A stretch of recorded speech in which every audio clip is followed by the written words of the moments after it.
Heading to Las Vegas to catch the action at Allegiant Stadium? Skip the traffic and the sky-high room rates of the Strip. Book your stay at the South Point Hotel, Casino, and Spa. The South Point is located just 7 miles away from the stadium, and it's a quick trip up the freeway, making it an affordable rideshare or taxi ride. And don't worry about getting here when you land in Vegas. We offer a convenient airport shuttle to get your getaway off to a stress-free start. Shuttles are also available on Raider game days for a small fee. So whether you're rooting for your team or seeing your favorite band in concert at Allegiant Stadium, South Point Hotel, Casino, and Spa is your ticket to all the excitement.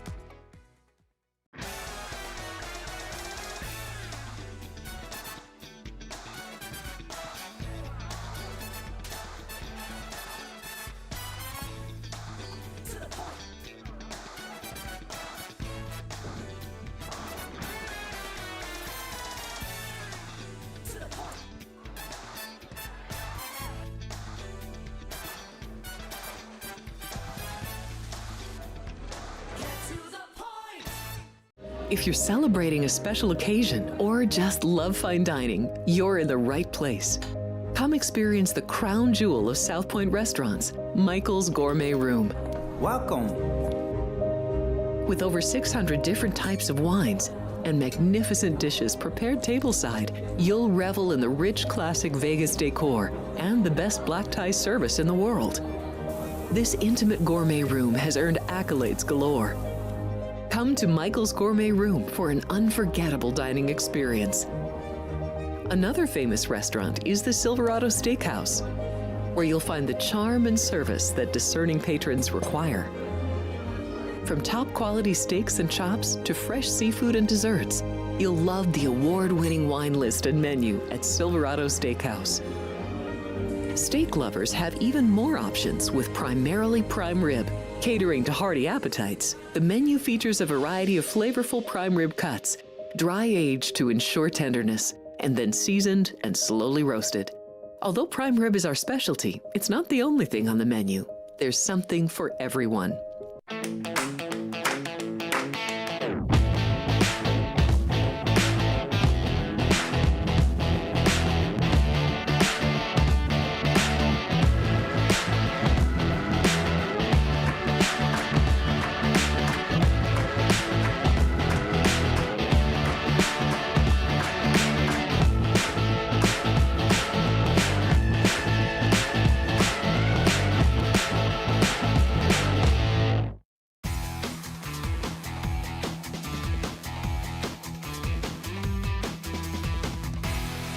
Hello, everyone, and welcome in. This is Sports by the Book. We are live from the South Point Hotel and Casino. Just minutes away, we are going to break down Championship Sunday. We've got the AFC and NFC Conference Championship games.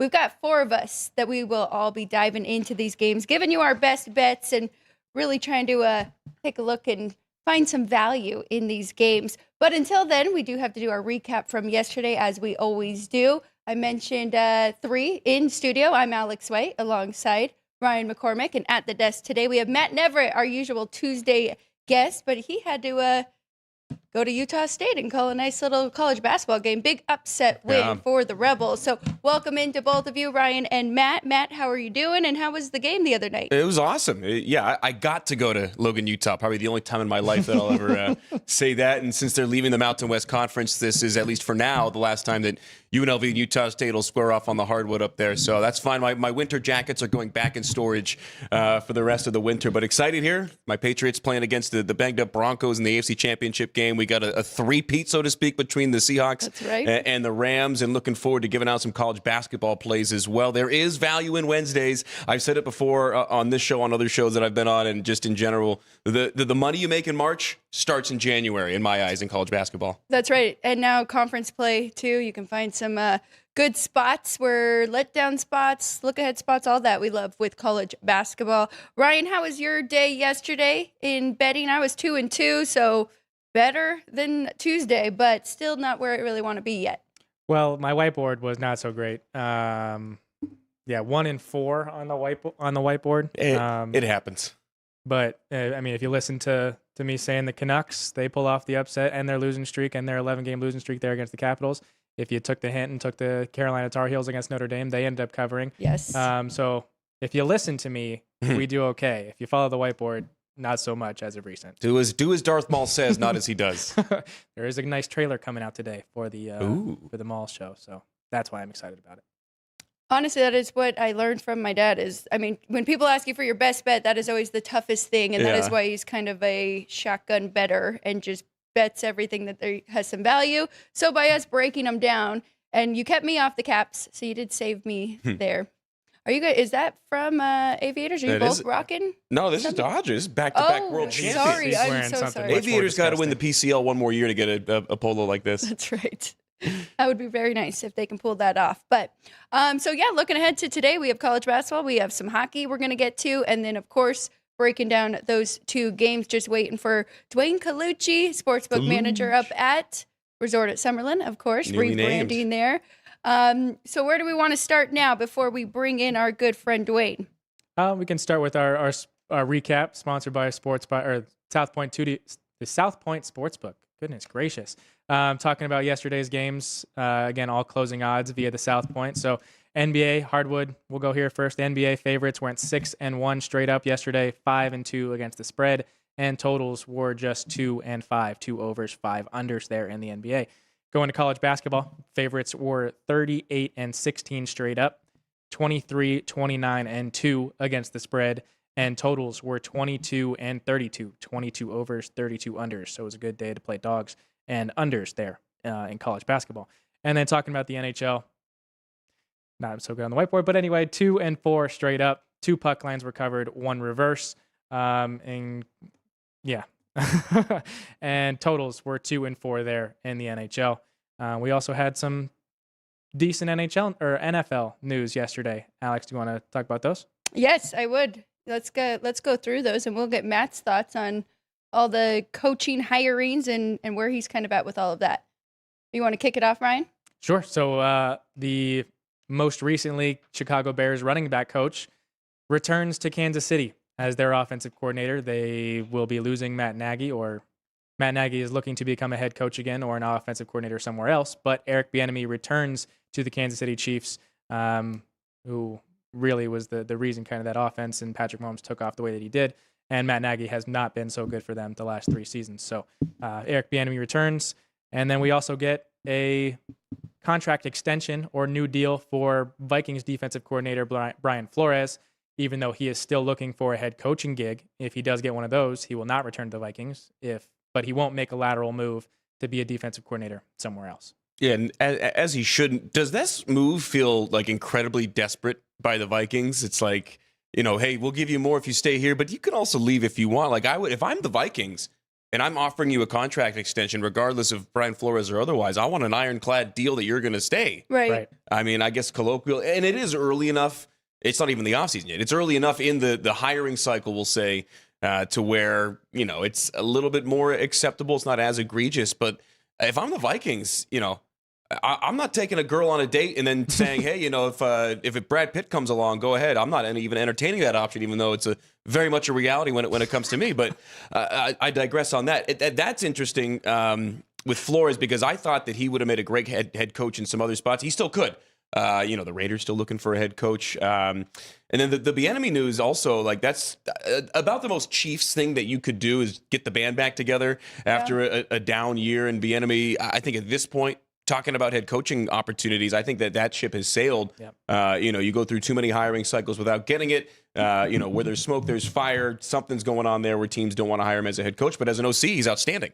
So kind of getting back to some stability with the Chiefs. You'll have a little bit older Pat Mahomes. You may or may not have Travis Kelce next year. But I think that's good for the Chiefs after a down year. We'll see how it plays out. Obviously, they're going to need to get some other offensive weapons.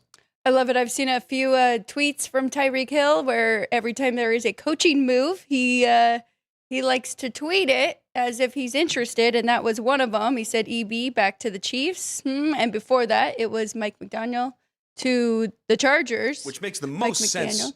The most sense of anything ever. Yeah, like he gets to probably live in Malibu. Well, you said the Chargers do. You mean? Yeah. I'm saying they probably go to just hang out in Malibu. No one knows or cares about the Chargers in LA. Very low key. Harbaugh's going to take all the media flack, and he gets to work with Justin Herbert. I mean, that makes the most sense out of anybody. Pretty good. I did see him tweet that his heart went out for the Bills too, and that makes a lot of sense to me. Yeah, maybe. but you get the option to live in Buffalo or Malibu. Yeah, Take true. your pick. I'll take a salary cut to live in Malibu. You're right, and going from Miami, it'd be tough to go to Buffalo from there. Yeah. So Just personality-wise, I think it works as well. He doesn't strike me as the kind of person that would connect with the average upstate New Yorker. yeah. But you brought up bringing the band back together. That's what I thought about the Chiefs. It's funny. I just turned this all to Tyreek Hill, who's coming off a season-ending injury. We don't even know what we're going to get from him, really. We're just kind of talking about coaching hires. Do you have someone that you have in mind for the Raiders?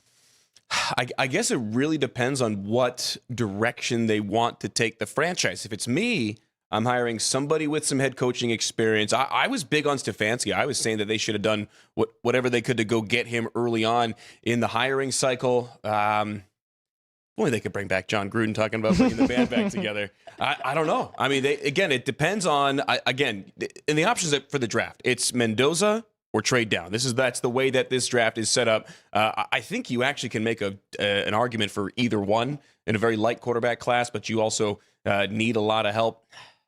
I don't know. There's names out there. Flores is a name that I thought would have made sense. There's a guy who's got the head coaching experience, a defensive background, a very stable guy both on and off the field. I think they could use somebody like that, but they're going to have to poach him away from the Vikings now, even though she's at a movie date with her other guy, the Vikings, if you're Brian Flores. It is interesting. That is a name that was thrown out a lot, pairing him with a really good OC, but him being the head coach. But we'll see. Ryan, what were you thinking? I would love to see Sean McDermott. That's here the other name. I think he would like to be able to stick it to Sean Payton twice a year, the guy that just got him fired from that job.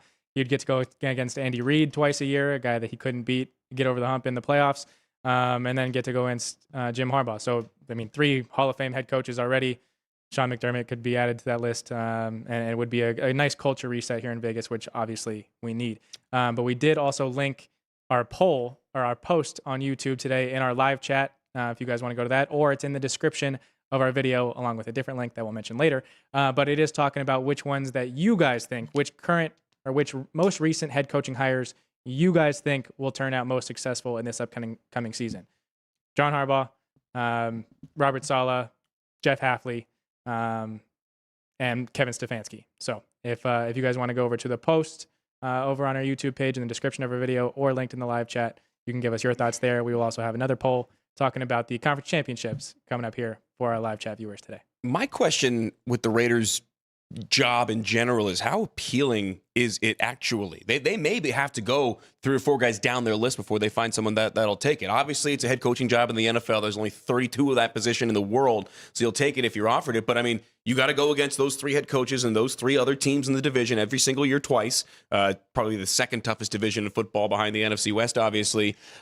You've got an owner who is as involved, if not more involved than any in the league in terms of player personnel. You've got all the personalities in the front office, including Tom Brady and John Spytek. And that regime, so to speak, hasn't really begun to kind of take shape and what it's going to be moving forward. So, and again, you're coming off the worst season in the league with not a lot to build off of. So they obviously need major help. But I don't know how appealing that job is. Now, granted, I would take it tomorrow if they offered it to me. But if they're giving it to me, then they may be worst in the league for a long time to come. I may work with Steve Cofield too often, but I think it is very appealing. He's got it very high on his list behind Baltimore and Buffalo. And then that weird press conference yesterday with Buffalo, so maybe that one's not as appealing. Also always brings up the weather, the convenience, all of these things that come with Vegas are awesome. And the new stadium, so pretty appealing. You got the number 1 pick. You are working with Tom Brady, who's kind of the middle there between ownership and... So I don't know. I think it could be good, and you got some cap space to bring in some guys to protect the quarterback. And I think if they were in a different situation from a franchise point of view, it would be a great opportunity to give a young guy his first head coaching job. But they need some stability and they need some past experience. They tried that with Pete Carroll, but they kind of overcorrected. That's been their problem. Right. It has been the overcorrection. You go Gruden, Bisaccia, Josh McDaniel, then it just with AP. what and then AP, like they've just been overcorrecting back and forth So like I said, it would be a good opportunity for a young head coach with a brand new first overall pick quarterback, we are assuming, and basically a fresh opportunity to play in a dome, get great coaching. But I mean, it's just, it's a tough spot to be in right now. And the Raiders kind of did it to themselves over these last handful of years. Well, what's really interesting is, I think Ryan brought up a great pick there with Sean McDermott, but he just became available, right? Because of the divisional round. There's a lot of coaches that are coaching coming up this weekend that are being looked at. And the two teams that really is the Broncos and the Seahawks. They're going to get poached. Yes, they are. So that kind of scares me with the handicap going into this weekend too, as if are some of the guys being kind of torn in two places where it seems like the Patriots and the Rams are all in, all focused. Yeah, I mean, does that make you a little more desperate as a coaching staff? Like, the Broncos are obviously going to be desperate without Bo Nix and kind of just hoping for the best from Jared Stidham. And for the Seahawks, this is kind of the culmination of what they've done over the last 2 years in terms of accumulating talent and building to this point. I don't know if you watched that video that they posted on their social media channel. Was it yesterday? Literally made me want to run through a brick wall, and I could care less about the Seahawks. Like, they whether or not that's just, locker room hearsay or social media team doing a great job of the video, I think that there is a legitimate source of momentum and a feeling that the Seahawks may be back to their Legion of Boom days when it comes to the success on the field. And they obviously are going to be the favorite and have the best opportunity, I think, of the four teams this weekend to move on and score a lot of points in this week's matchup. But yeah, I think that's a desperate coaching staff because they get the feeling that, hey, we're all going to be different places next year, more than likely. I love it. I love that team. I've been saying that I think Mike McDonald is the coach of the year since, week 12, and I still believe it, and I thought it was a great hire, and I love the defense, right? The dark side, and that video kind of just shows that they're all in, so we'll see if they can actually make the run there. But on the other side, with the Rams, you want to talk about desperate? I mean, this feels like the last shot here with Matthew Stafford, right? Yeah, this is like an old cowboy,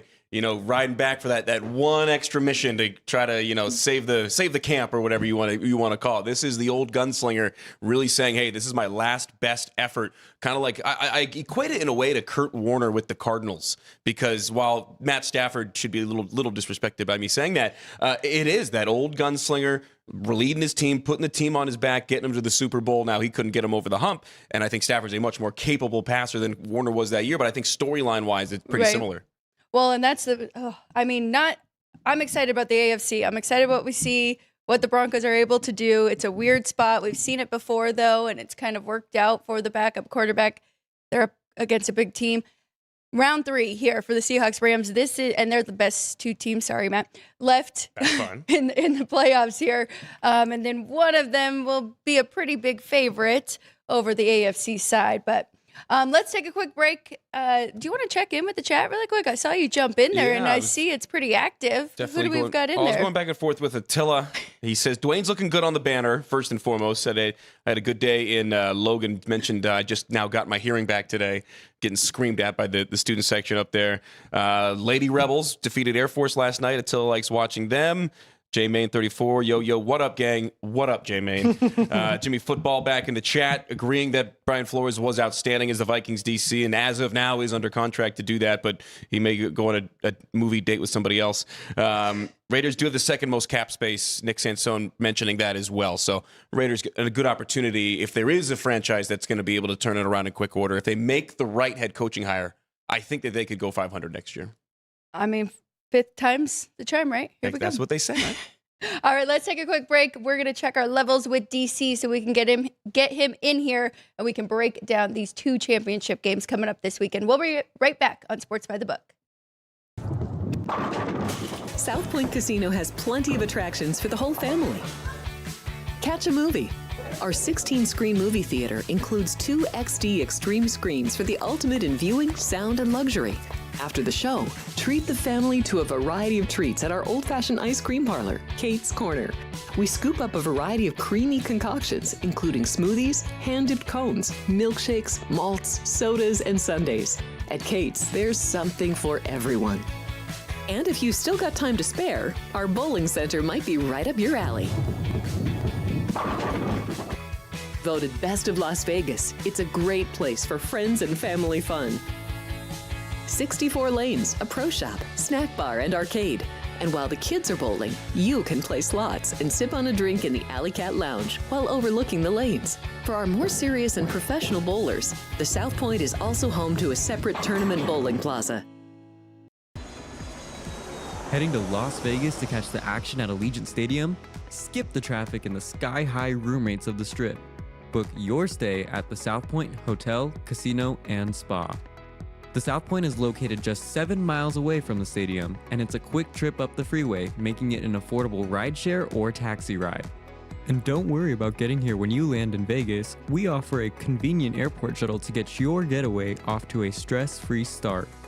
Shuttles are also available on Raider game days for a small fee.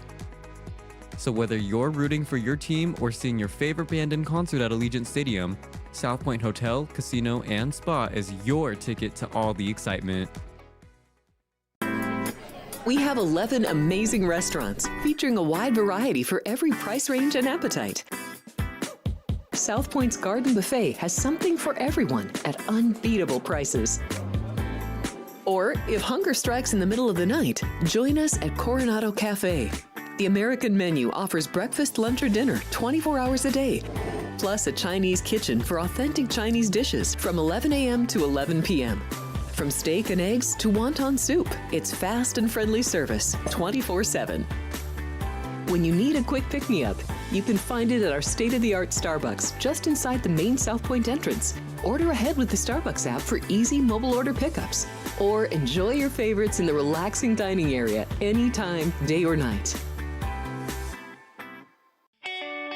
If you love Mexican food, Baja Miguel's has all of your south-of-the-border favorites.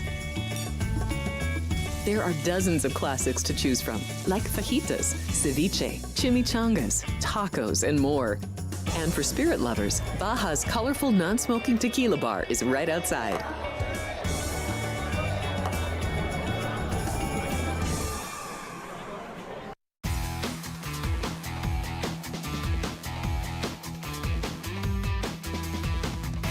Here we go. You are watching Sports by the Book. We are live from the South Point studio. You can find us 5 days a week. Our live show, 10 a.m. Monday through Thursday, and Fridays is Football Frenzy at noon Pacific time. We are live in Las Vegas. Let's get to it. It is Championship Sunday here. Let's start with the AFC. New England going on the road. The Patriots, a 4.5-point favorite at Denver. The total 42.5.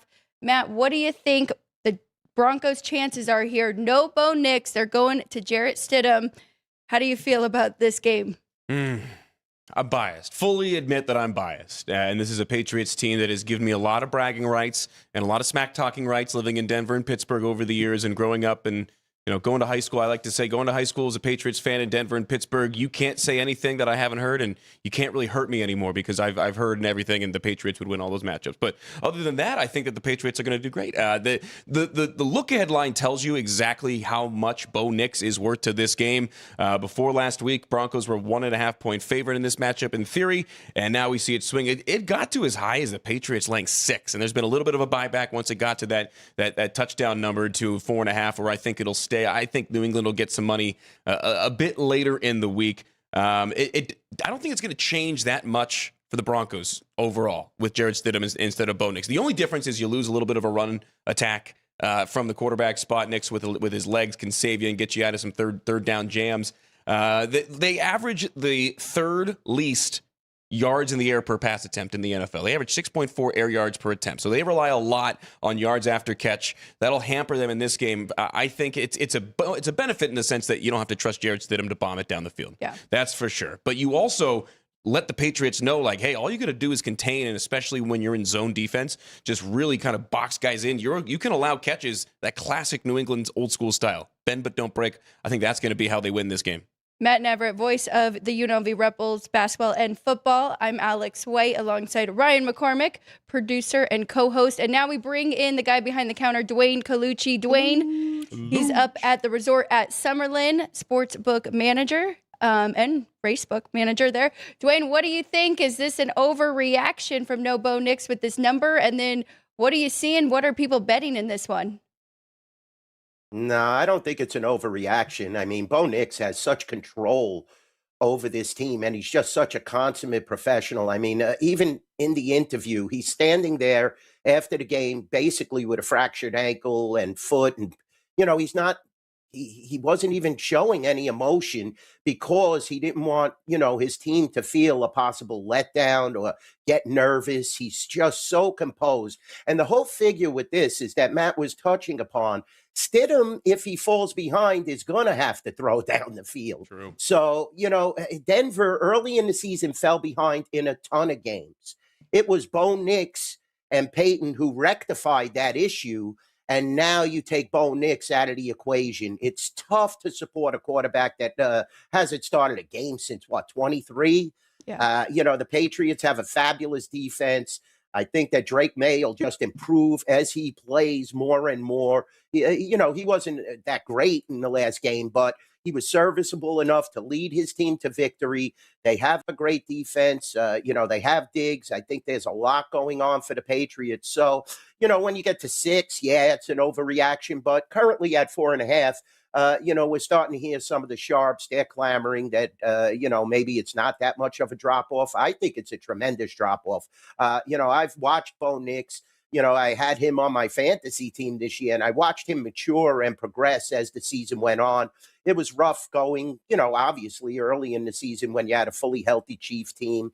The Raiders weren't perceived and didn't play out as terrible as they did, and the Chargers was somewhat healthy. So now, as the season went on, the Broncos were able to dominate just because of the fact that the division fell apart as well.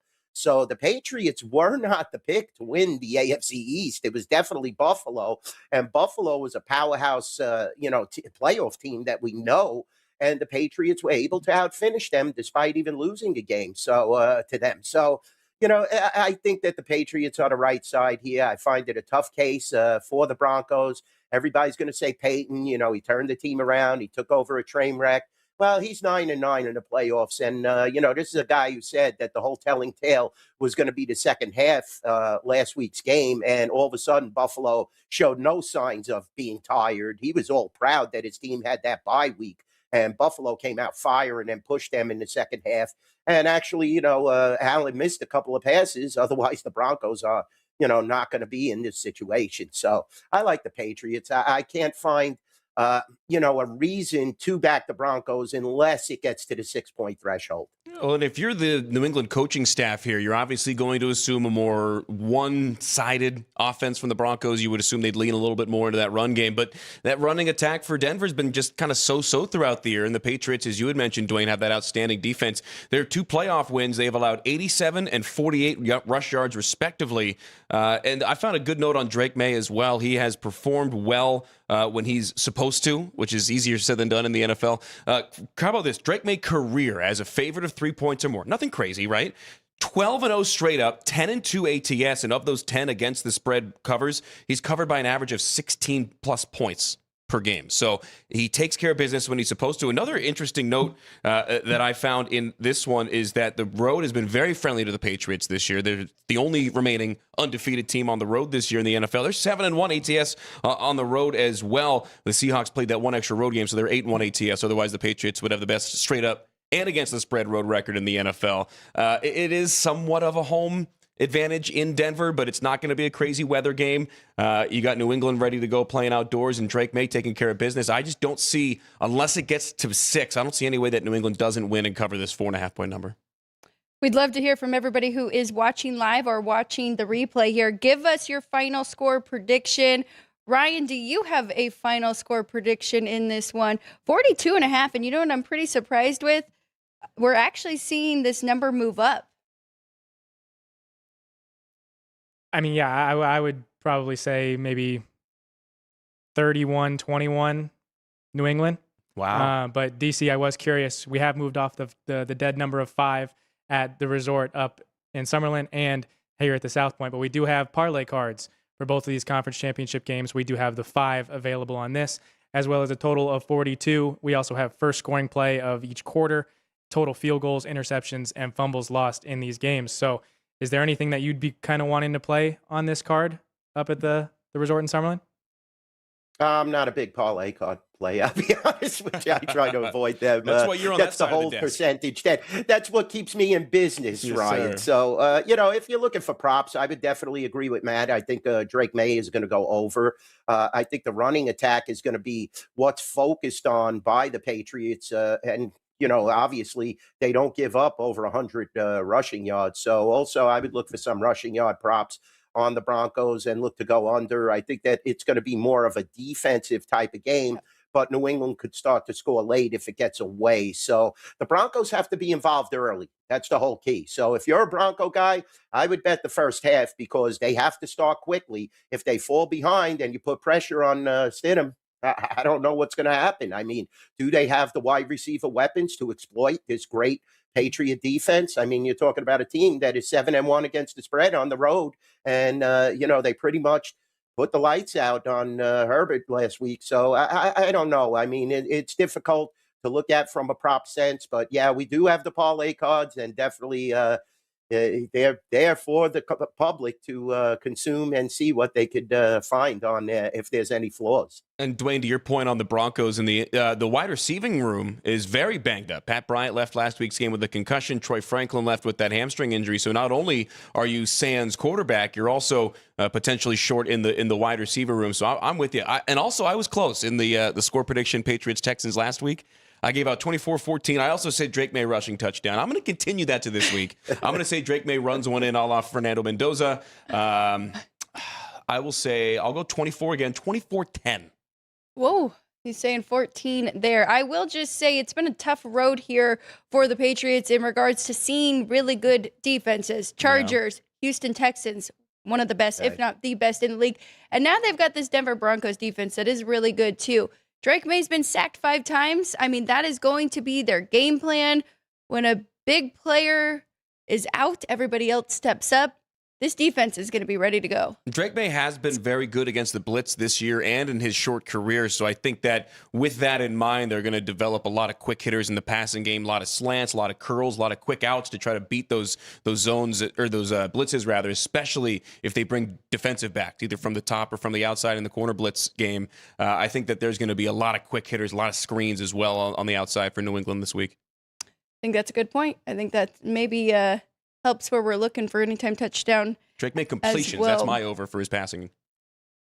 I like it. Well, it was 73% this year. You're going on a limb. How about it, right? Yeah, definitely. And, the whole key also, how much better is this offense than what they faced in the prior week? It's going to be tough for the Broncos. I mean, I know Peyton is definitely capable of calling an excellent game. You're going to see a lot of short passes as well on the Broncos side of the ball, but they're very banged up. And, we have to keep this into consideration. To Dwayne's point, if you do want to look at the first half at the South Point and the resort at Summerlin catching 3. So again, a field goal with the Broncos. If you think no film on Stidham, right? And maybe they have a really good first half game plan. Total 20.5 in the first half. Now, J.K. Dobbins, they did open his practice window. My concern is how effective can he be? We saw Isaiah Pacheco come back from an injury last year in the playoffs and really couldn't get anything going from him. So it's a tough ask of him. Yeah, and I don't think in a game like this you put him out there. I just don't think you can, especially they do have that one extra day of rest, but I don't know. It's so tough. We may not get a Terrell Owens-like performance out of him this week, let's just say, even if he does play in this playoff situation banged up. Again, I'm with you, Dwayne. I just don't see, and again, I got it out of the way. I admitted my full bias at the beginning. I just don't see a way where Denver is able to get over the hump. Now, they may keep it close. These playoff games have all been close. That's what we see historically, but I just don't know if Jared Stidham's going to be the one to get him over the hump. What was it, 1-4 in his 5 career starts? It looked like CJ was throwing from a well last week. So keep that in mind, too. I mean, that blitz and that pressure is going to be immense. I mean, I think that, Denver might have a better offensive protection scheme and offensive line. But, I mean, CJ was it looked like he was throwing out of a well. And there were times where he was just throwing the ball up, running for his life. And, this is not Bo Nix. Let's keep that in mind. You could see a similar performance and a similar shutdown by this Patriot defense Cold weather, the altitude could come into play, but Patriots are used to playing in that cold weather. And, if Drake May ever plays to the level that we know he can and starts to get the ball down the field, it's going to be a long, long afternoon. Dobbins is a smaller running back, like you said. Do you really want to put him out there in this situation? I'm sure you need as many offensive weapons as you could possibly have. So they might force him out there, but I don't know if that makes much of a difference. And DC, literally the only positive number that I can find on the Broncos, looking at some trends in this game, if it closes 4 or more, home dogs of 4 more in the last 50 years in the playoffs, 9-0 ATS. It would be the first time ever that they didn't cover at home. It's also the largest home dog in a conference championship since the merger. One of my favorite things to be able to say when it's applicable. So there is some history at play here. I do think that this is the one when it comes to that 9-1 ATS. I just don't see them covering 5. Ryan, any last thoughts from you on this matchup for the AFC? Yeah, I mean, DC, you mentioned the step up in offensive line that Patriots have had to face the Chargers and Texans and now the Broncos. The Chargers have the worst offensive line in football talking about pass block win rate, and the 31st ranked offensive line in terms of run block win rate. And then the Texans had the 30th ranked offensive line. They were banged up the whole year, Ryan. That offensive line was destroyed, decimated. Right. So, to put that up there is, that's we knew he was playing with a broken wrist, Herbert. So, yeah, definitely that was a decimated offensive line. Last week, it definitely there were some injuries on the Houston side as well. And it just CJ didn't feel comfortable at all, and that's what the Patriots bring to the table. They don't make you feel comfortable back there. Yeah, sure, if you're Josh Allen because you could move, you have several different weapons, but now you're taking away their major weapon in Bo Nix, and wide receivers are decimated. They're going to have to run the ball, so that's going to be a premium to protect Stidham. Yeah, I mean, my point was that Denver has the 8th best offensive line in pass block win rate and the 4th best offensive line in run block win rate. And then Matt and UDC also mentioned the elevation change. That's been New England's kryptonite here in the playoffs against this specific Broncos team. They are 0-4 in Denver in the postseason. Their only win against Denver in the postseason was in New England. They're also New England is just 12-21 in Denver all time. Denver leads all time numbers there as well. We do have an article linked in the description of the video, so after you click subscribe, you can go to that. But it is an article by Evan Abrams comparing both conference championship games and a whole bunch of trends talking about each of these games. But the ones that kind of stood out to me, and Matt, you had mentioned the ones about the Broncos, but a couple more about the Broncos' rest advantage. Since 2003, 2004, teams with an extra day of rest, because the Broncos played on Saturday, Patriots played on Sunday, extra day of rest are 27-17 straight up. Home teams with the rest advantage are 21-7 straight up. Granted, most of them had their starting quarterback in the game that they played, but that is what the numbers are. And then if we also want to look at specifically the main referee in this game, talking about Alex Kemp. Denver is 5-0 straight up with him as the main referee, at home, 2-3 on the road, and as the main referee, 4-0 at home, winning by 10 points per game. 7-1 against the spread in general. Best record of any team under Alex Kemp or with Alex Kemp as the main referee. However, talking about Mike Vrabel as the head coach, so taking his time in Tennessee and now here in New England, 5-2 straight up with Kemp as the main referee, 3-0 straight up and against the spread as the favorite, 6-1 to the over, 2-0 to the over this year. Also, since 2018, with Alex Kemp as the main referee, favorites, 97-34 straight up. Oh, boy. Best return on investment of any of the 27 main referees in the NFL. And in the last 2 seasons specifically, favorites are 30-3 straight up. Oh, my God. Winning by 12.3 points per game. The best return on of investment of any main referee in the NFL. I would love to know how many of those favorites were at home, though, because that also affects kind of who's getting the calls, right? And mostly in these playoff games, the home team is the favorite. So that's a little tricky there. Not in this one. And normally I don't buy into the referee ATS. Which I don't normally buy into that storyline at all. But since it supports my narrative, I'm all about it. Let's go. 30-3. Wow.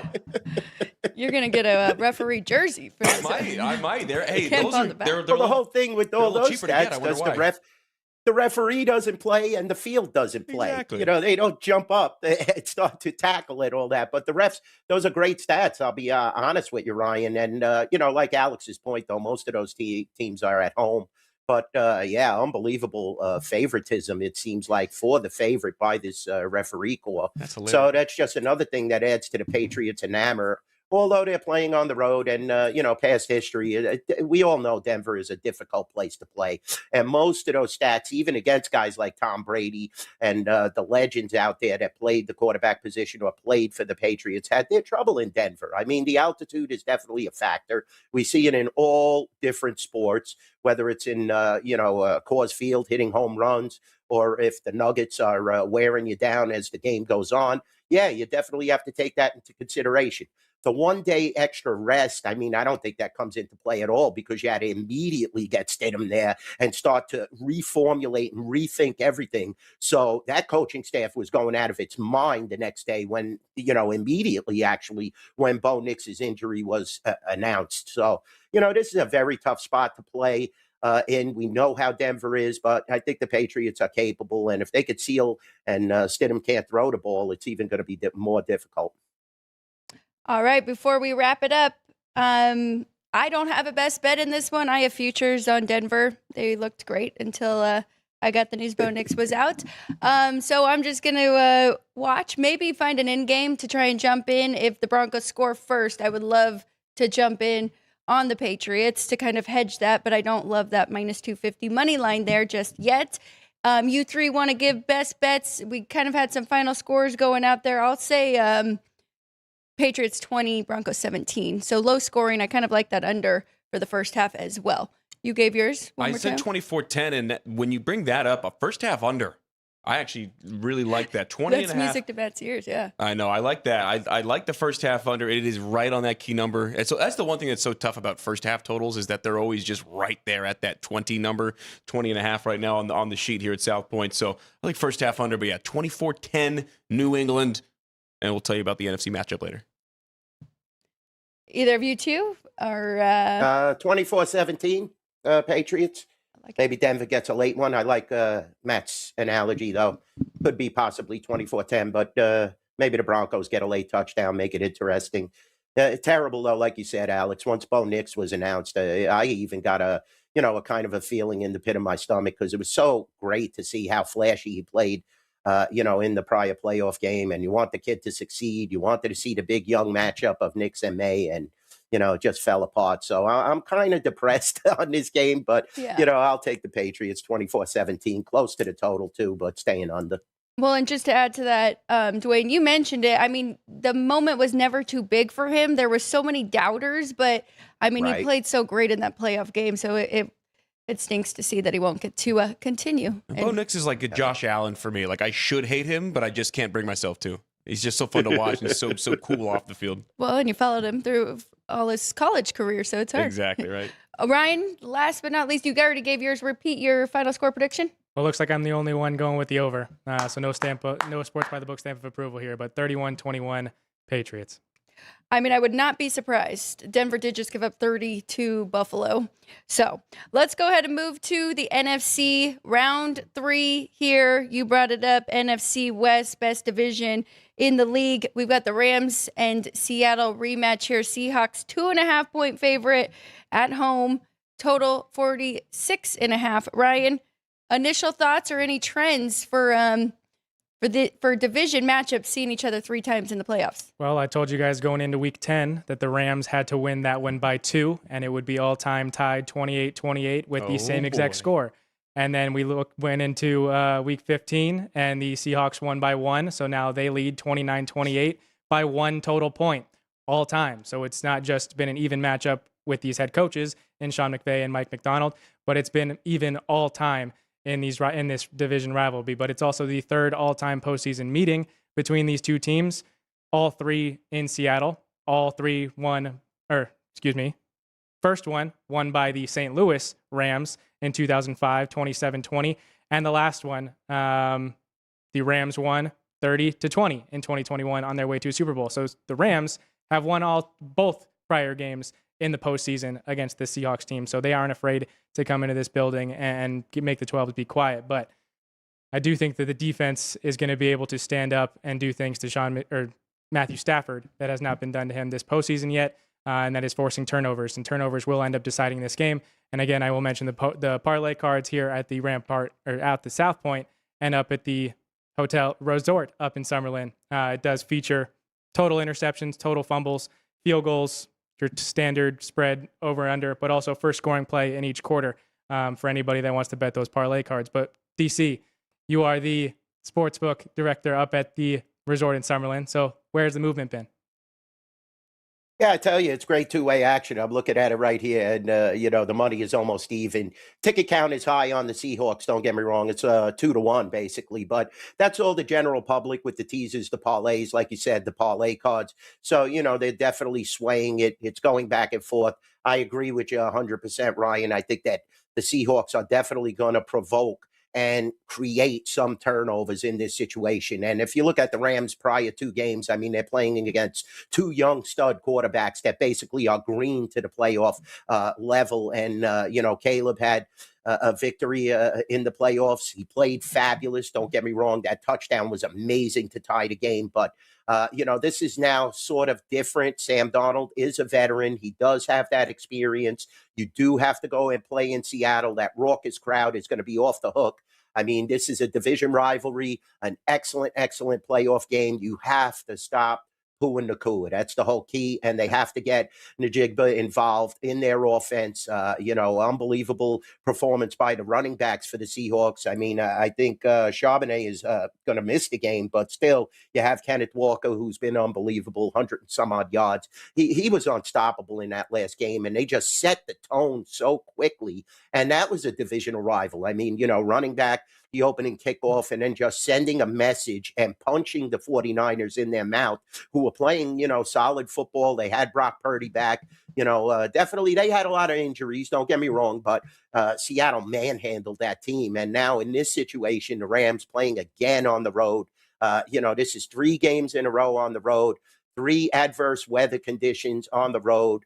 Let's see now if Stafford is a legend and could, definitely, he is in the Hall of Fame. We know that, but he could just put himself in the category of some of the great quarterbacks in NFL history if he could definitely win this game. And, coaching, it's going to be close. I respect the Rams coaching staff. I think it's a little better, but I think Seattle might get this game under their belt and, put it away as the game goes on, take a lead early, neutralize, what Stafford could do with that offense, and then open up the lead.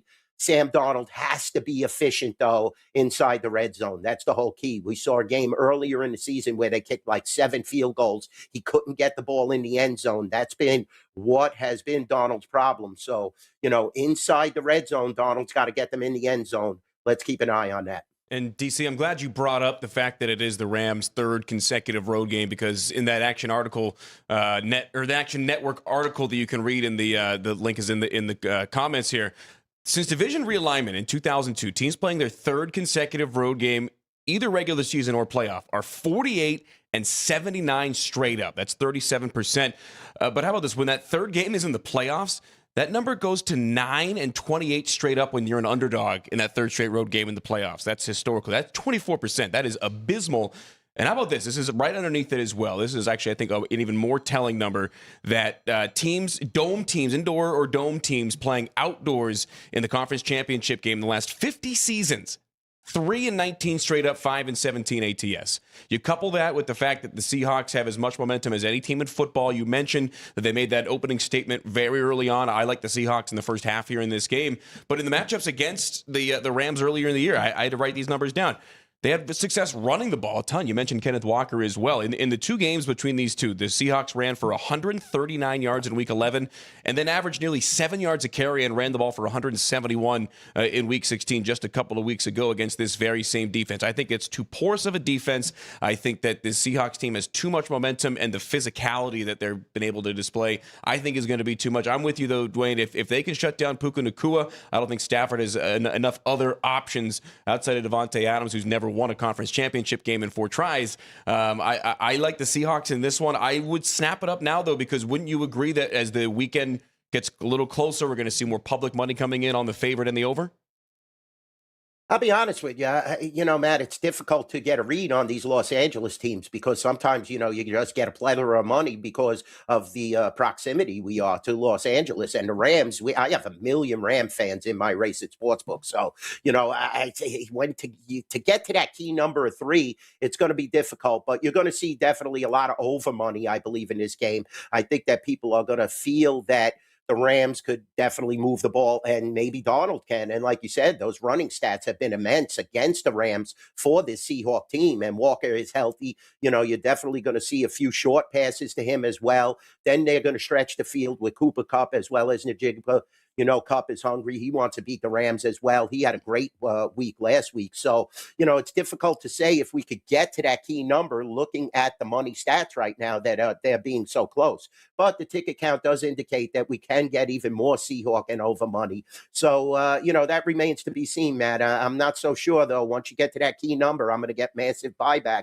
And Chris is as well on the Rams. So we have to be careful on that. Well, it's very tricky, right? Because the public, we know that they are definitely prisoner of the moment. And the Seahawks couldn't just take care of business and beat the Niners. They had to absolutely whoop them, right? So now public's going to be coming in on Seattle, too. And I think you're going to get some sharps, too, because just power rating wise, the Seahawks should be a bigger favorite, I think, at home here. So I really do like this team. I do just have to mention no Charbonnet, so that really helped get Kenneth Walker and get their run game going more. Now more falls on him, but I think they're in a good place with the run game.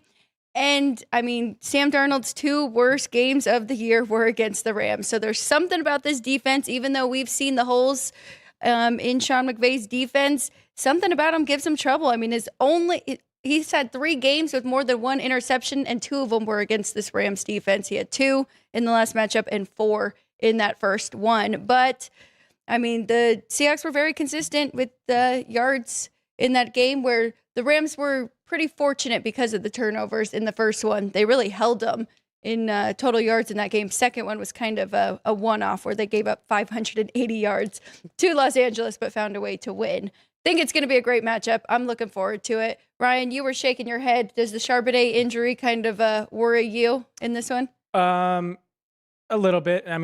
Not necessarily. I do think it changes up being able to have the change in pace of play, have your running backs get a breather, and have 2 strong running backs like they did in Kenneth Walker and Zach Charbonnet. But it more so is my point of this game will be decided by the turnovers, and I was able to look back on some notes of whether or not these teams committed 2+ turnovers in the game and how they did in those games. So this year specifically, when committing 2+ turnovers, the Rams have not won a game. They are 0-3, but they are 10-1 when forcing 2 or more turnovers.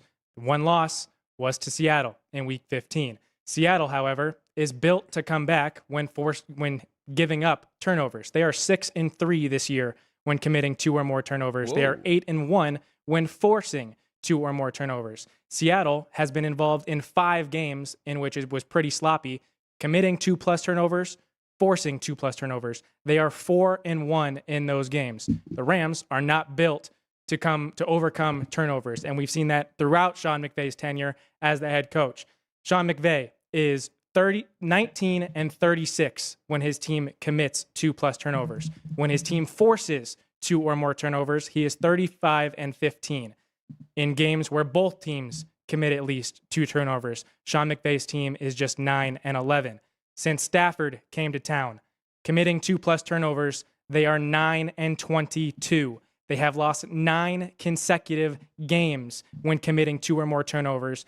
They were 6-5 in 2021, the year that they won the Super Bowl, including 2-0 in that year's playoffs. When forcing 2 or more turnovers, when 2 or more turnovers are committed by both teams, the Rams were 4-0 in 2021 when they won the Super Bowl, but they are 1-5 since then. So 5-5 in those kind of sloppy defensive battle, 2 turnovers for both side games. In 2025 specifically, again, 0-3 with 2+ turnovers. Seattle is 6-3 in such when giving up 2+ turnovers games this year. So if we do get a sloppy game where both teams are turning the ball over, it favors the home team here. It favors the crowd being able to make a difference.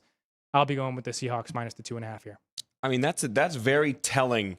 That stat, especially the sloppy games, you almost want to have some experience kind of playing in those. Like I look at that a lot. I look at teams that do well when they turn it over. I also like to look at teams that perform well in one-score games. And you remember the Chiefs as of recently, like that was where they made their hay, was in the one-score games and coming out. It's the same thing in baseball. I mean, you almost want a team that's ready to win, whether it's 1-0 or 15-12 in a baseball sense. So I think that experience definitely helps the Seahawks. And I just think momentum-wise, storyline-wise, kind of everything building to this moment for this Seattle team. I love it. Dwayne, are you expecting some teaser tickets here, teasing the Rams up to 8.5? Yeah, definitely, Alex. You know what we need to avoid is that both sides are alive in both games. That's the whole key. You have basically, a solid chance with the Broncos at 10.5. I mean, that's a lot. And then you look at the Rams with 8.5, and like just Ryan was bringing up all these points of close games, one-score games, that's above one score when you're getting 8.5. So if it does get to that key number of 3, you're going to see a ton of people taking the 9 on the teasers, Alex. So that's a great point. This is a very difficult game to be a bookmaker, and a very difficult weekend because you have the injuries you have to come into play. You have the division rivalry on the NFC side. Very close games, notorious. So, it's going to be tough to take down a lot of these teasers. And a team like the Rams are very appealing if you could get 9 points if the game goes to 3, or if you just dabble with the 7-point teaser and take the 9.5. So, yeah, I think that you're going to see a lot of dog action on both dogs taking the teasers if these lines start to climb into an area where you feel it's going to be a one-score game, and both of them are in that situation right now. So great point, Alex. Yeah, as a bookmaker, that's what we look to avoid. And the same thing with the totals. I mean, you could definitely be alive on both sides teasing those totals. So we have to be careful as bookmakers. Chris does an amazing job over there at the South Point, and we'll be watching and monitoring all these line movements, all the injuries, all the weather conditions, as we always do at the two best sports books in Las Vegas, by far, the resort at Summerlin and the South Point.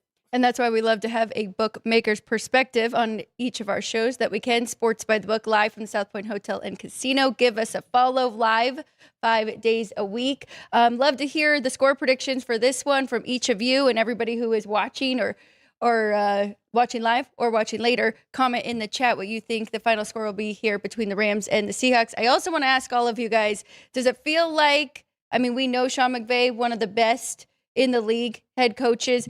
Does it feel like the Rams have to play their absolute best game, though, Dwayne, to get this win over the Seahawks team, who is more well-rounded, where we know the Rams, they've been one of the best offenses, and they do have a future Hall of Famer in Matthew Stafford?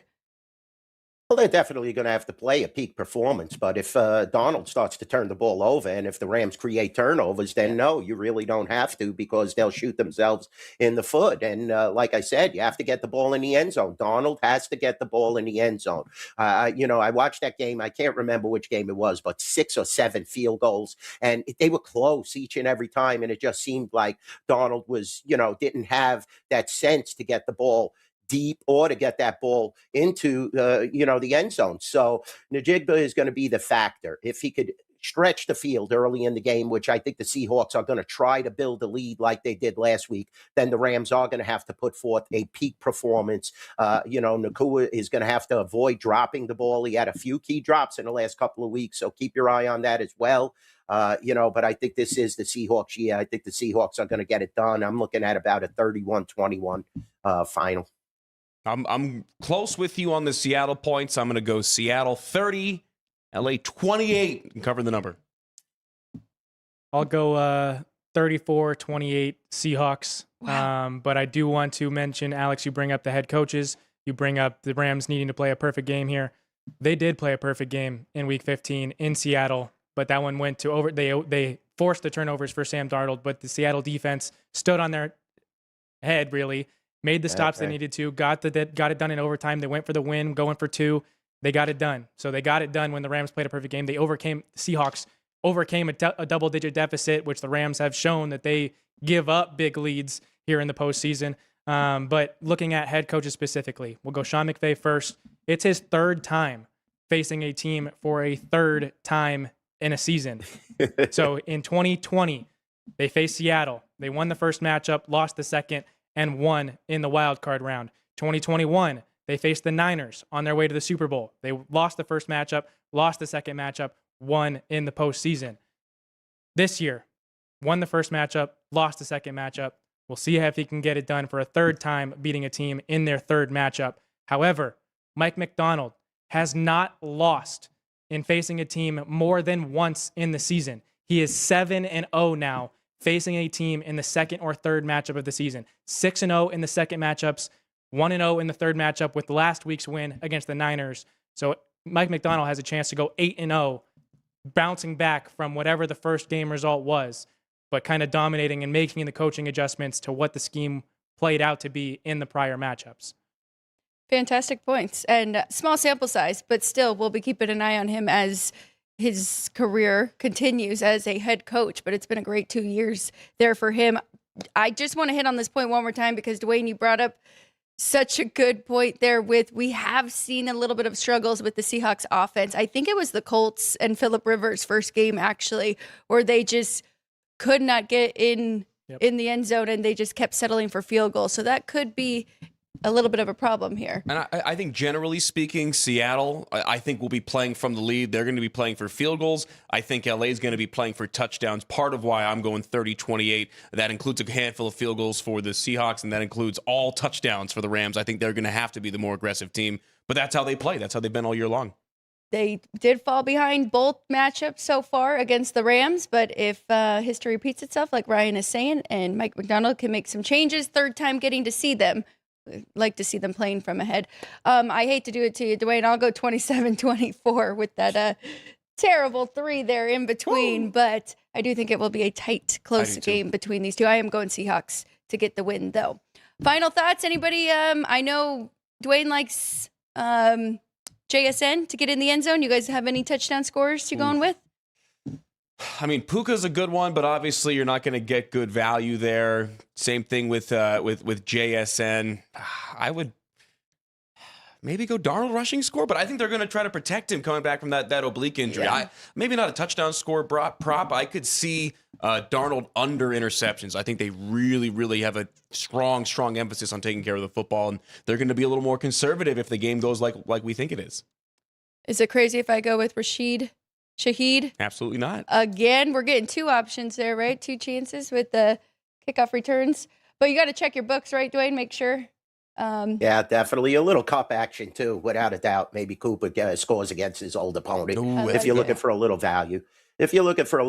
Also, I think that the scheme, Matt is right. The scheme is going to be tight for the Seahawks. So a lot of people will be looking for the over interceptions on Donald. I think there's some value on the under. I think they're going to play a tight offensive game as well as defense.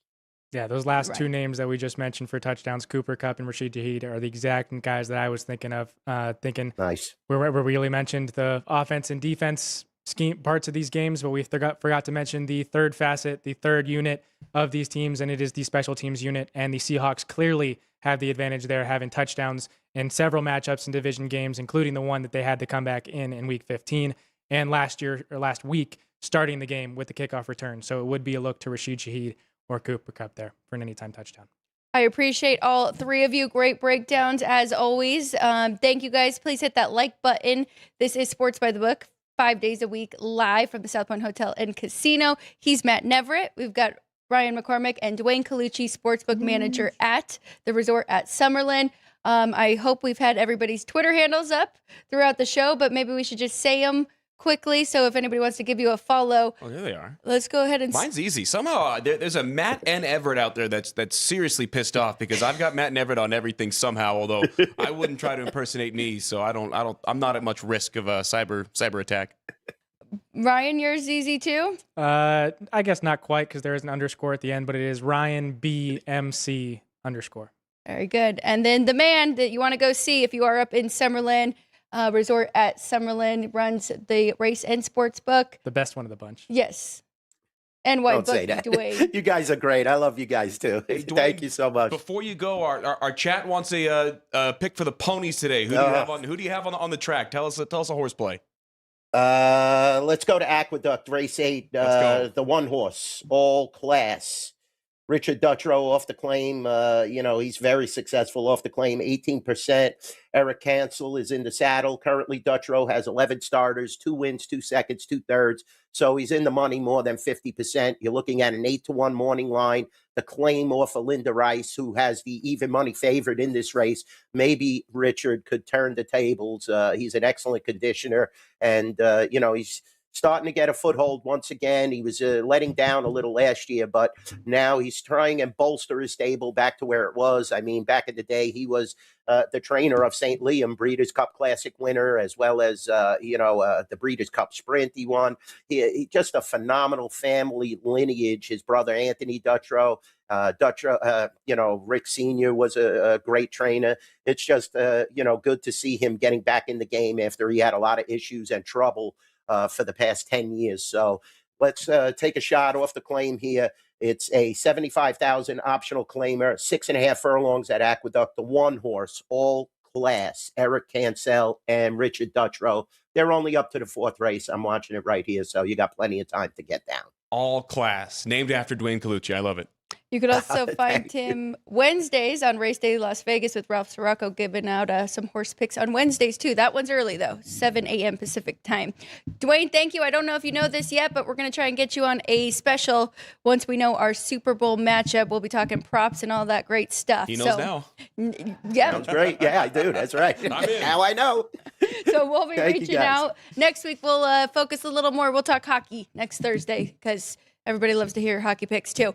Thank you so much. Make sure go say hello to him. Follow him at NYBookieDwayne. All right, we're going to take a quick break for us here on the desk for Sports by the Book, live from the South Point Hotel and Casino. I want to go through our live responses. Saw a special someone in there. Gary Artlitz gave us his prediction for that first matchup. So we'll kind of put a bow on both of these games for Championship Sunday, and then we'll talk a little hockey and college basketball. Don't go anywhere. You are watching Sports by the Book.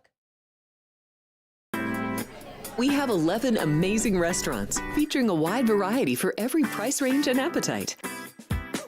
South Point's Garden Buffet has something for everyone at unbeatable prices. Or, if hunger strikes in the middle of the night, join us at Coronado Cafe. The American menu offers breakfast, lunch, or dinner 24 hours a day, plus a Chinese kitchen for authentic Chinese dishes from 11 a.m. to 11 p.m. From steak and eggs to wonton soup, it's fast and friendly service 24/7. When you need a quick pick-me-up, you can find it at our state-of-the-art Starbucks just inside the main South Point entrance. Order ahead with the Starbucks app for easy mobile order pickups. Or enjoy your favorites in the relaxing dining area anytime, day or night. If you love Mexican food, Baja Miguel's has all of your south-of-the-border favorites. There are dozens of classics to choose from, like fajitas, ceviche, chimichangas, tacos, and more. And for spirit lovers, Baja's colorful non-smoking tequila bar is right outside.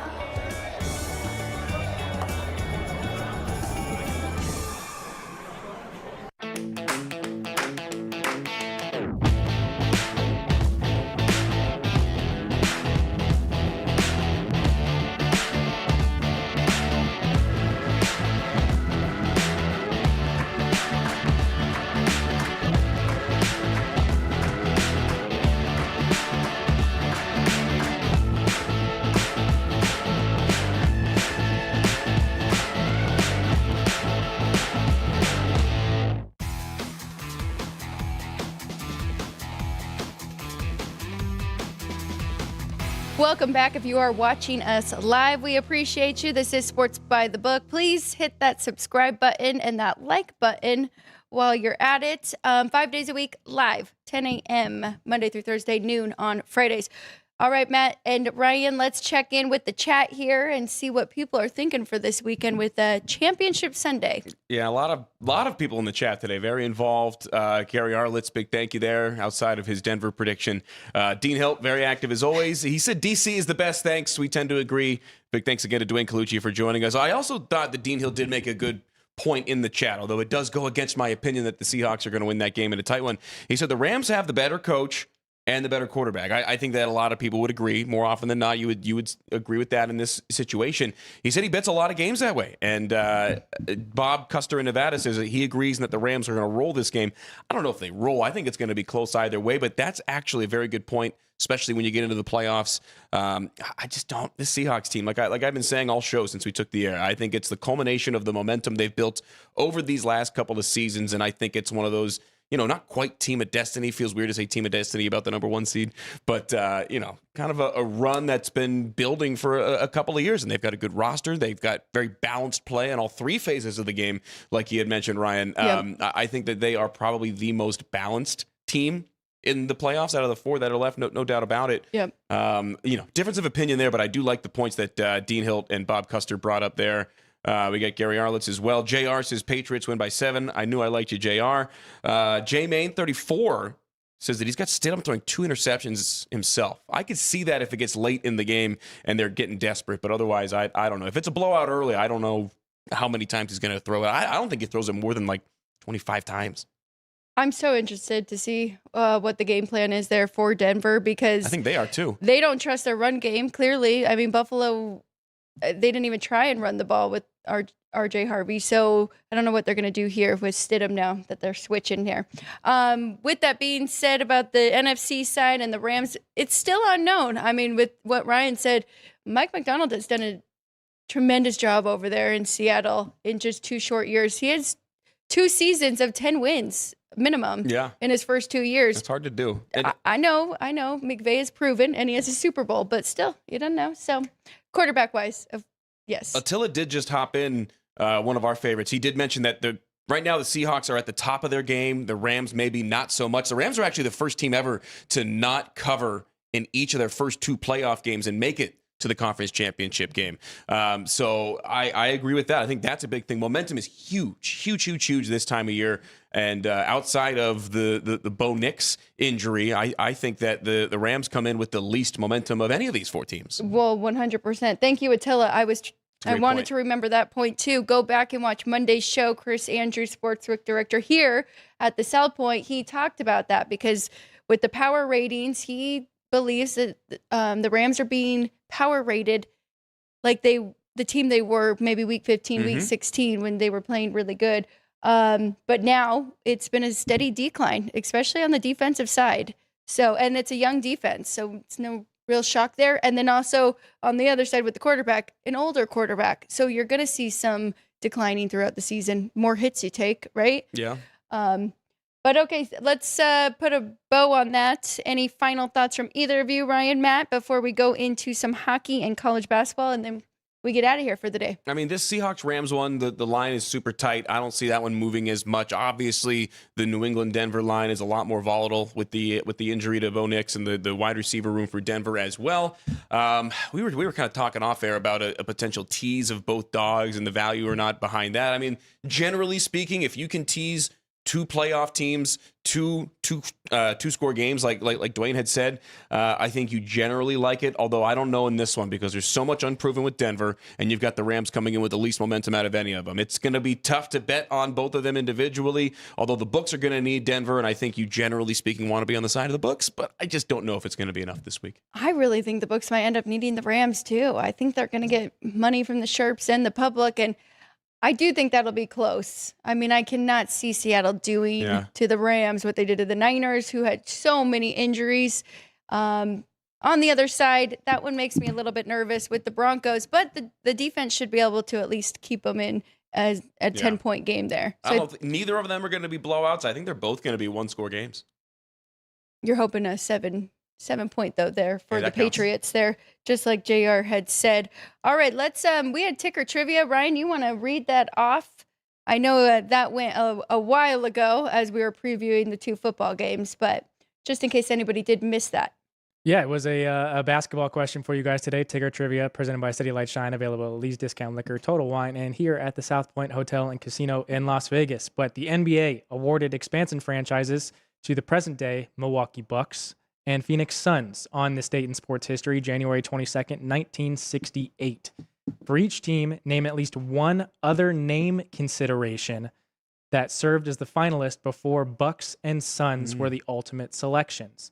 So what were the kind of contemplated names before they decided with Bucks and Suns? That's a tough one.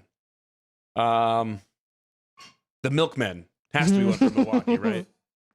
If only that were the case, but no, it was not the Milkmen there for Milwaukee. I see what you did there with the cheeseheads up there, but the answer for both the Milwaukee Bucks and the Phoenix Suns held their contests and conducted fan votes before ultimately landing on their current team names.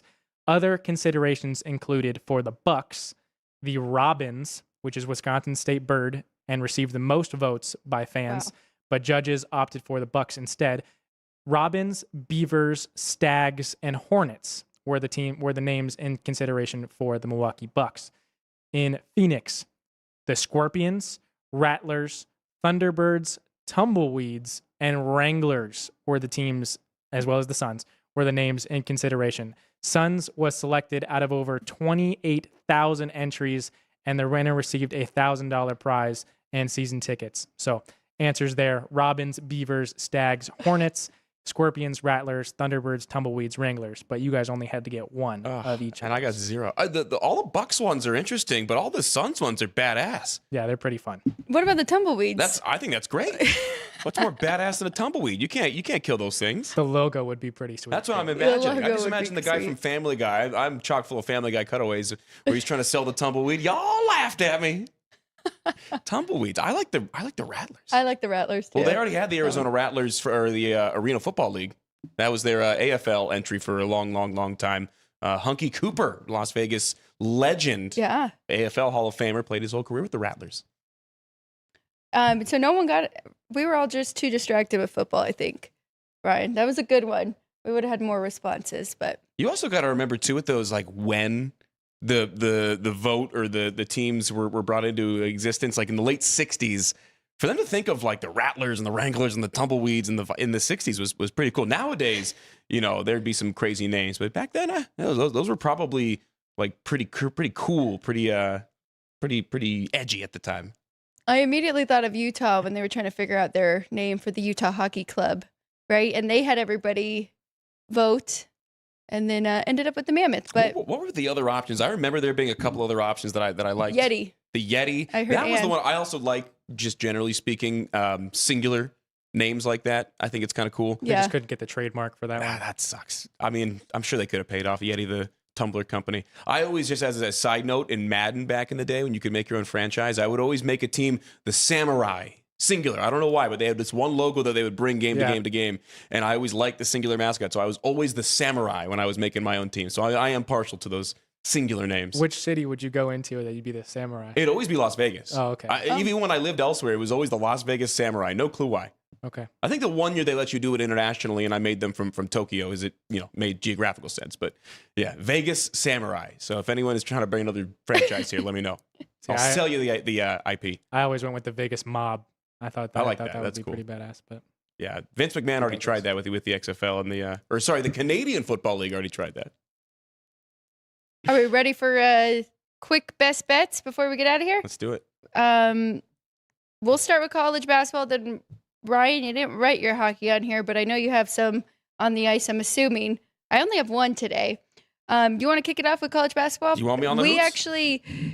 we have the same play here. So It's really the biggest I'll game make of the sure. day on the hardwood, if you could say that. Wednesdays are always interesting. You can definitely find some value. Again, the money you make in a tournament in March begins with the research and the plays and the trends that you turn up here in January. So we're both on Wisconsin. That's the one that we're both on. The Badgers taking on Penn State in Happy Valley at 777, 778 on the rotation number. Penn State, the worst team in the 18-team Big Ten, because Big 18 doesn't have the same ring to it. They are 0-7. They've lost their last 5 games in the conference.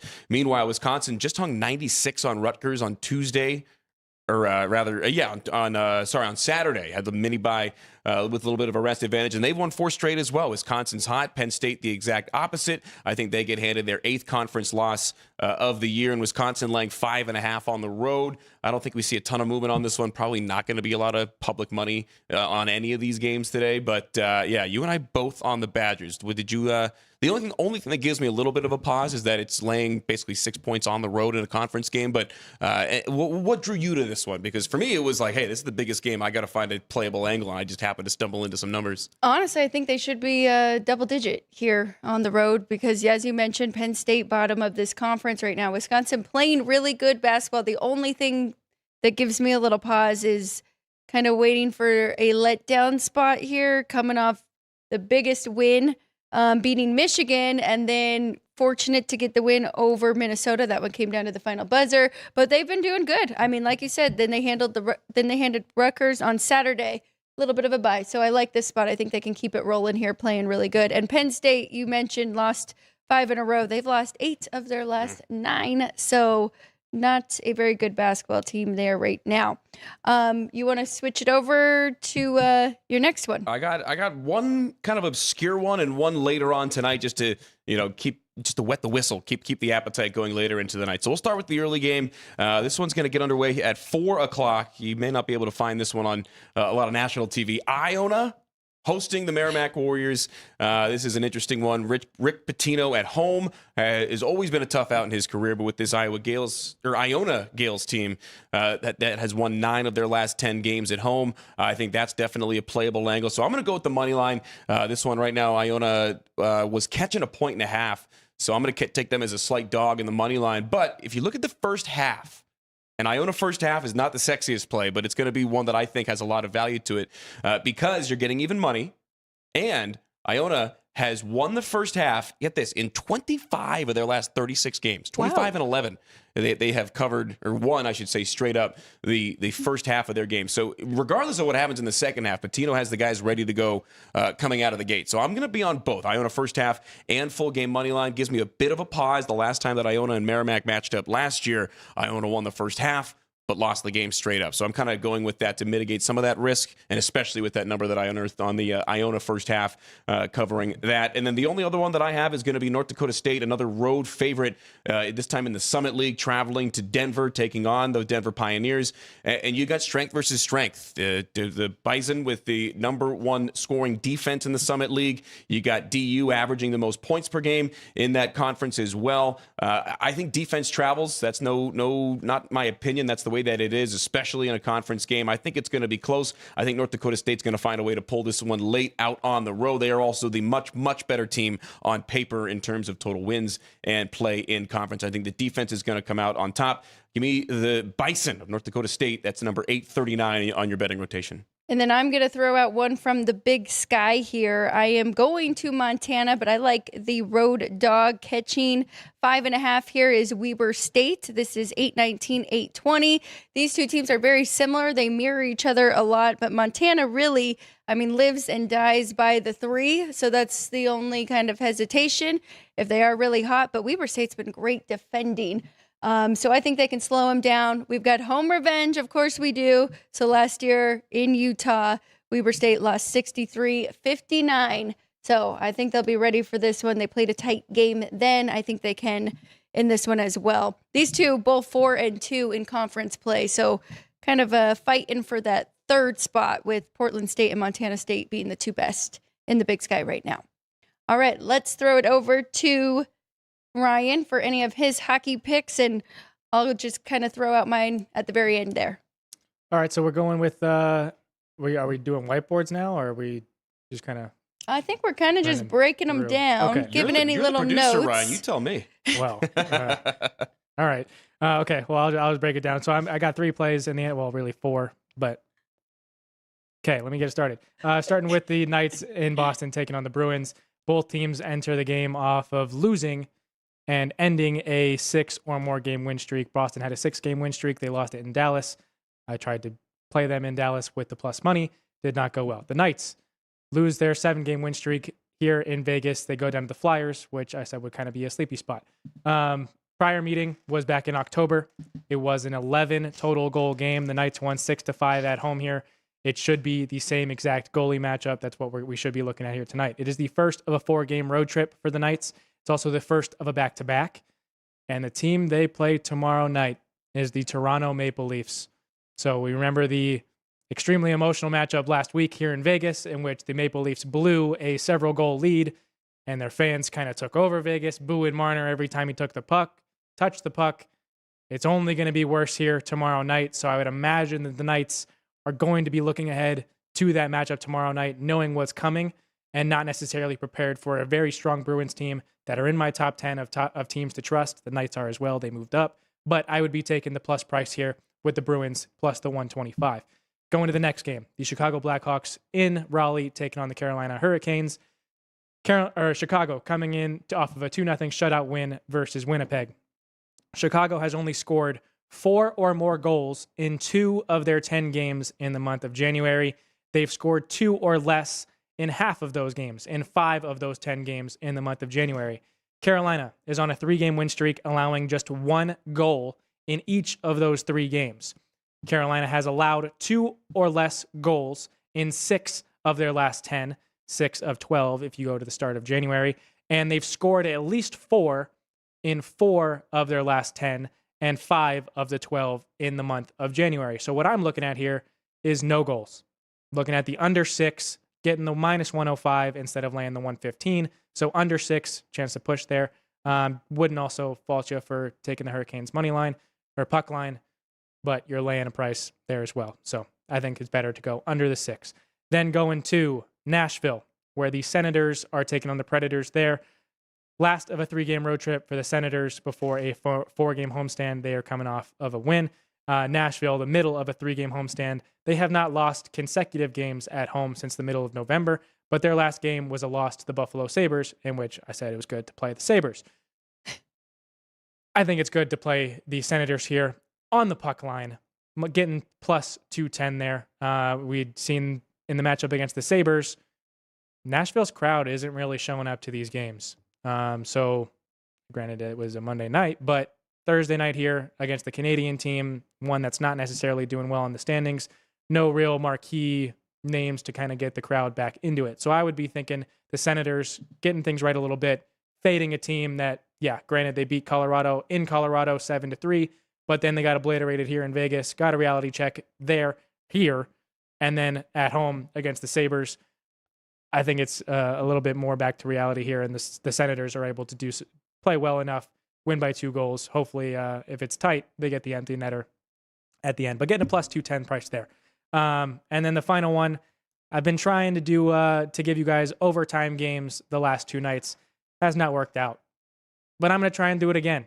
And it will be here again with the Pittsburgh Penguins on the second of a back-to-back in Edmonton against the Oilers. The Penguins' next game isn't until Sunday, so they're going to be fully invested in this game, given everything they got, knowing that they've got several days of rest coming up. But they won 4-1 last night in Calgary in a game that we kind of thought would be a little bit tighter, but the Penguins have been playing very good hockey recently, playing tight games in losses, kind of beating up on teams and covering the puck line in games that they win. It won't be the goalie matchup of Stuart Skinner and Tristan Jarry, which we saw in Pittsburgh the last time these two teams met. It's likely Arturas Silvas in net for the Penguins. He is 8-6-8 this year in between the pipes, so 8-14 on the money line. Lost 3 consecutive starts, but 7 of his last 10 starts have gone to overtime. Wow. Edmonton has lost 5 of their last 7 home games, and this one should be, or their crowd should be a little more invested in this one, knowing the trade that went down earlier this year, trying to back up their guy Tristan Jarry and giving it to the Penguins here a little bit. Sidney Crosby is the 4th leading goal scorer in the NHL. So the Penguins are led by a Hall of Famer, led by several players that will go into Hall of Fame, Evgeny Malkin as well. So I do think if we don't get goals, it will be a tight game, and we're getting plus 325 on this one to go to overtime. So going back up a unit here after losing 2 there the last 2 nights, but hopefully this one goes to overtime. You're taking out the last one, Ryan? Oh yeah, Because I'm with you on this one. Okay. Going to the final game of the night, final one in rotation number order. The Detroit Red Wings on the road, second of a back-to-back in Minnesota, taking on the Wild. A note that I pointed out yesterday when they were on the first of the back-to-back, the Red Wings are now, yesterday they were 6-4, and they are now 7-4 in the first of a back-to-back. They are just 3-7 on the second of a back-to-back. Start of a middle of a 3-game road trip. They are in Winnipeg on Saturday. So I will be going with them falling flat in a second of a back-to-back, going with the puck line here, getting plus 170 with the Wild. I'm with you. I thought that their money line was a little bit short there, minus 145. But I was going to stay away from it. I can't really read the Red Wings right now, but if you're on Minnesota, I'm on Minnesota. And then my other one, I do like the Canadians a lot at home. And yes, I did make an adjustment, so we'll see where they are in my top 10. So I do have a minus 150 at home, but really, these two are 3-4 in their division right now in the Atlantic. So Canadians are going to be highly motivated to get this win over Buffalo, who has that first wild card spot as of right now, who is chasing them. It's also been home sweet home. They're 1-1 on the year. So Canadians won at home the first game, Buffalo won at home, and now they're hosting again. So I like that spot for them. Also, Buffalo with their streak that they went on, that was mostly at home, 16-6-3. They're just dead even on the road, 11-11-2. So give me the Canadians here with Alex Lyon in net for the Sabres. The fighting Colucci's. All right, that's it. I did want to say, Attila, I'm sure he'll ask me for the game tomorrow, VGK. I've got Toronto minus 105 at home. That's what I'm seeing, the look-aheads. The minus 115 for the Knights, which kind of like that one better. I'm also seeing a 5.5 and a 6 out there. So I made it 6.5. First game, 5-4. Ryan, you think we're going to get some goals in the second one too? I know it was Aiden Hill's first game back. So we kind of saw that the first period gave up too many goals there. But, the way that game went, I think we're going to see goals from both sides again. Yeah, I think the boys are going to be buzzing tomorrow night on both sides. Should be a lot of open ice. Should be a lot of physicality. I would tend to think we're going to get goals in that one. So if you're seeing a 5.5 out there, anyone, I would put a little bit on that now because I think it's going to be 6s tomorrow at least. All right, Matt, our guest, Matt Neverett, voice of the UNLV Rebels and the Las Vegas Aviators. What do we got? Gave you the college basketball ones that I like for tonight. Give me Iona, both full game and first half separate plays. Again, 25-11 in the last 36. Iona has won the first half in 25 of their last 36 games. That's the reasoning behind that. Good luck reading this one. I'm a doctor in handwriting only. You and I are both on Wisconsin, laying the 5.5 at Penn State. I think it's kind of more of a fade of Penn State for me, more of a follow on Wisconsin for you, but hopefully we can both get there. North Dakota State in Denver, taking on the Pioneers. The Bison much, much better, and I think that they roll in that game on the road. And then at the top, you see New England minus 4.5. I think the Patriots win that one. What did I say? 28 or 24-10 is what I predicted. But give me the Patriots. Give me a Patriots-Seahawks Super Bowl in 2 weeks in Santa Clara. Love it. Ryan, you want to show your whiteboard now from your hockey picks? Sure. Down day yesterday. Can only go up. Let's hope so. I do have 3 plays featuring the football games and then the 4 on the ice tonight. But the one in the Broncos-Patriots game, I'm going with Jared Stidham over his rushing yards. They've made a note of him being a dual threat quarterback. They're going to be able to do the same thing. It is 14.5. Wow. So over at least 15 rushing yards there for Jared Stidham in that game. They can go in with the Seahawks minus the 2.5 against the Rams. Said earlier in the week, I think they roll. It's always beat LA for me, so Rams down. But still living on the money line parlay, parlay that we gave out on Monday. Indiana money line, Seahawks minus 2.5, and the Patriots money line. That is still live. Just wanted to put that on the board here too. Again, Boston money line plus 125 at home against the Knights. Blackhawks, Hurricanes under 6 minus 105 there. And the Wild minus a puck and a half plus 170 at home against the Red Wings. And then going with the overtime in Pittsburgh and Edmonton there in Rogers Place in Edmonton.